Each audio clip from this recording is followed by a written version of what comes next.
Prince William told her, "We are very much not a retiring family because people don't take her seriously."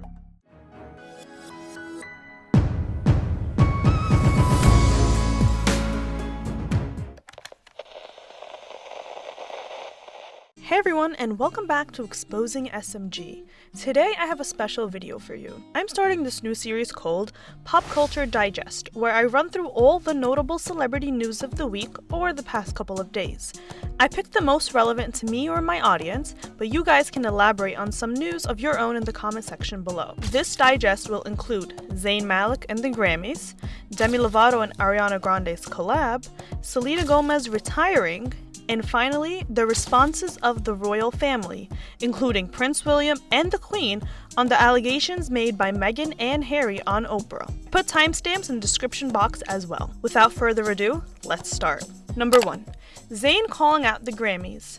Zayn made headlines when he called out the Grammys on Twitter and wrote, "The Grammys and everyone associated. Unless you shake hands and send gifts, there's no nomination considerations. Next year, I'll send you a basket of confectionery." Whoa.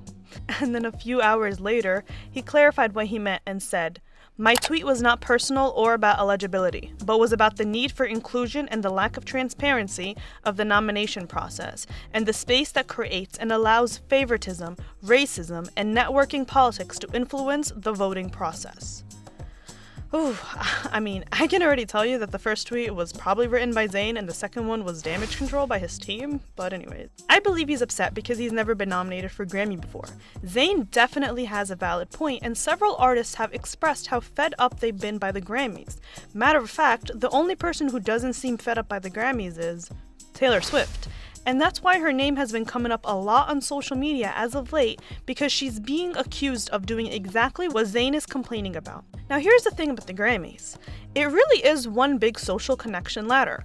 From my knowledge of the nomination process, if you don't have a #1 hit that dominated the charts, you're going to have to attend elite after parties and shake hands with the right people.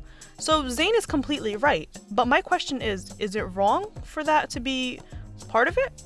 I don't know, let me know what you think. Now, there's a lot of factors that go into the Grammys and award shows, so I'm going to link 2 of my articles down below where I explain 1, how the Grammys can be corrupt after their CEO stepped down that one year, and 2, another where I tell you which award shows are rigged and how that works. Now, the Grammys are honestly a big business deal. For example, The Weeknd was robbed of his nominations despite Blinding Lights being a huge hit in 2020 due to the fact that he performed on the Super Bowl. That has a lot to do with shows not wanting to compete with each other. For example, it's rare to see 2 music forces perform on the same night, and usually celebrity teams are in talks with award shows to avoid something like that happening. I mean, have you ever seen Taylor Swift and Beyonce perform at the same award show in recent years? I don't think so. The Grammys don't nominate everyone even if they deserve it because they want to show some sort of prestige, where it's not easy to get a Grammy nomination, especially with the music industry becoming so saturated as of late, and with TikTok blowing up every song to the top of the charts, it's becoming harder to stand out. What do you think of the Grammys and Zayn's comments? Number 2. Ariana Grande and Demi Lovato's possible collaboration. Ariana Grande teased a possible collaboration between her and Demi when she posted on her Instagram story an audio of some background vocals. She captioned it saying, "Backgrounds on a song for a friend," with a smiley face and tagged Demi in it.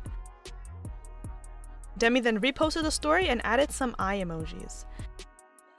Demi has open DMs with her fans, so one of them responded, "I am collapsing, oh my god, is she the last minute collab you were talking about?" And Demi replied with a smiling, blushing emoji. This prompted fans to bring up tweets from 2013 where the two teased a future collab. Demi wrote, "Love the mashup of The Way and Heart Attack. Am I seeing a live collab in the future?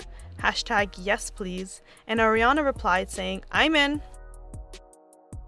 Fun fact, I actually spoke about a possible collab with them in the works last year in an article that spoke about the drama which erupted when Demi signed with Scooter Braun, who manages Ariana and Justin Bieber. I got a tip saying that Scooter has been wanting a collab between Ariana and Demi, but Ariana was a bit wary of one. Maybe she's overcome that? Let me know what you think about a collab between Ariana and Demi and if that's something you want. Number 3. Selena Gomez retiring from music because people don't take her seriously. In Selena's Vogue interview, she opened up about possibly retiring from music so she can focus more on acting. She said, "It's hard to keep doing music when people don't necessarily take you seriously." She followed it up by saying, "I've had moments where I've been like, what's the point? Why do I keep doing this? Lose You to Love Me I felt was the best song I've ever released, and for some people, it still wasn't enough. I think there are a lot of people who enjoy my music, and for that I'm so thankful. For that I keep going. But I think the next time I do an album, it'll be different. I want to give it one last try before I maybe retire music." She then clarifies that she wants to spend more time in acting and producing. This obviously prompted her fans to be upset and trend "We love you, Selena," to show her that they're appreciative of her music. Maybe they should have read the part of the interview where Selena says that she's been off the internet for 3 years. She says that whenever she needs to post on Instagram or Twitter, she sends photos and texts to her assistant to post for her. The thing about Selena is that she's never really been passionate when it comes to music. People don't take her seriously because she's not known for her voice. She's often accused of being a bad singer, and her last performance was in 2019 when she performed "Lose You to Love Me" for the first time, and last time. It was criticized as one of her worst performances. I think the last time Selena showed real passion and ambition for music was her revival era that stretched from 2015 and was cut off shortly in 2016 when she was checked into rehab again. That era, she performed everywhere, including the AMAs, the Victoria's Secret fashion show, on Ellen, and so much more.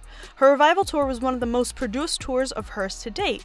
She had cool props, beautiful visuals, and a lot of choreography going on behind her. Once you compare that era with the Rare era, it's not hard to see a lack of motivation and ambition. Even with the pandemic going on, most of her peers went on to do performances on SNL, Ellen, Jimmy Fallon, and more. Selena didn't. The most you saw of her was when she was promoting her makeup line, Rare Beauty. So it's kind of obvious that she's lost her passion for music, whatever passion there was to begin with. What most people don't know is that Selena wanted to quit music back in 2013. When she released her album Stars Dance, she told the Toronto Sun, "This is my last album for a while. I'm going to tour it and then just get into acting for a really long period of time."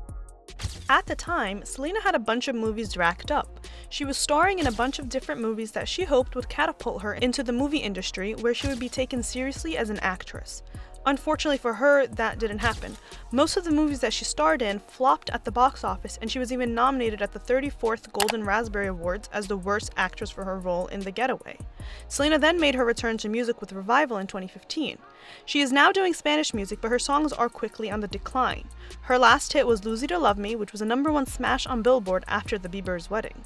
Since then, she hasn't been able to get a top 20 hit on Billboard. Maybe it is the right time to dip back into acting. What do you guys think of the news that Selena may possibly retire? Do you think that she is going to be taken seriously as an actress? Number 4.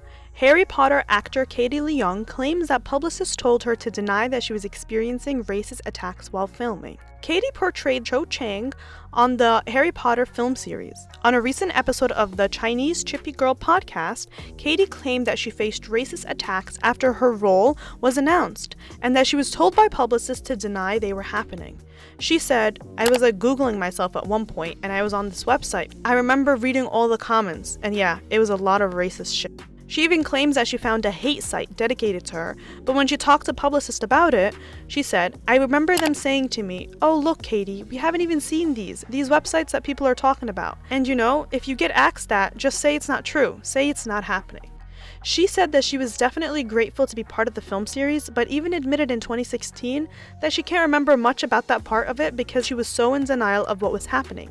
She also says, "I put it to the back of my mind.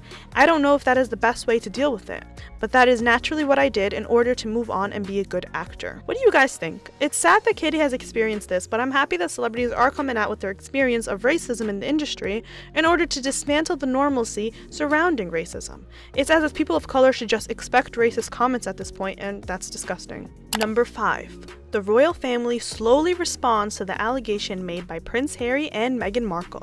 Prince William told reporters during a visit to a school in Stratford, London, that "we are very much not a racist family."